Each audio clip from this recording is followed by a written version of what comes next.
স্বাস্থ্য সাথী কার্ড, এটা আমাদের ওয়েস্ট বেঙ্গল সরকার থেকে আমাদের প্রত্যেক ওয়েস্ট বেঙ্গল বাসীর কাছে একটা ভালো গিফট, যেখান থেকে আমরা মেডিকেল অনেক সুযোগ সুবিধে পেয়ে থাকি।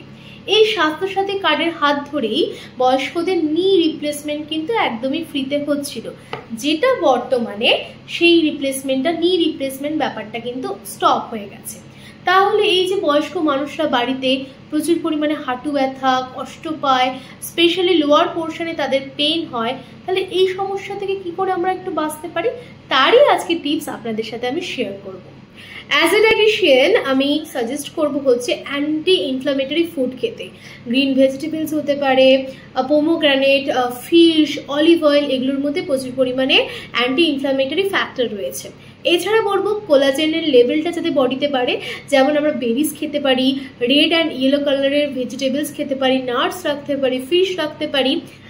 কার্টিলেজ রিজেনারেশন, যেটা কিনা 60-র পরে আমাদের পক্ষে সম্ভব না রিজেনারেট করা, তা সত্ত্বেও আমি বলবো কিছু ফুড যেটা আমাদের কার্টিলেজের প্রোডাকশনটাকে বাড়াতে পারে, যেমন হচ্ছে vitamin C rich food, lemon, orange, strawberry, এগুলো খেতে পারে। কিন্তু বয়সের সাথে সাথে অনেকেরই গ্যাস্ট্রিক এবং অ্যাসিডিটির সমস্যায় ভোগে, সেক্ষেত্রে থেকে আমি সাজেস্ট করব যে জিঞ্জার লেমন টি যদি খায়, তাতে কি হবে, ভিটামিন সিটাও এনরিচ করবে এবং সাথে সাথে অ্যাসিডিটিটাও কন্ট্রোল করতে সাহায্য করবে জিঞ্জার।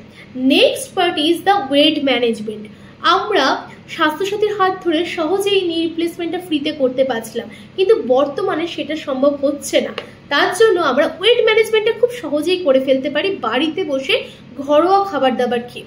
ওল্ড এজে এসে কিছু সমস্যা হয়, যেমন কি টাইম ম্যানেজমেন্ট করে খেতে জানে না অনেকেই, আবার অনেকে টাইম রয়েছে কিন্তু অনিচ্ছা করে তারা খেতে পারছে না, বা খেলেও অ্যাসিডিটি গ্যাস্ট্রিকের সমস্যা হচ্ছে, কম খাচ্ছে কিন্তু তাতেও ওয়েট তাদের বেড়ে যাচ্ছে।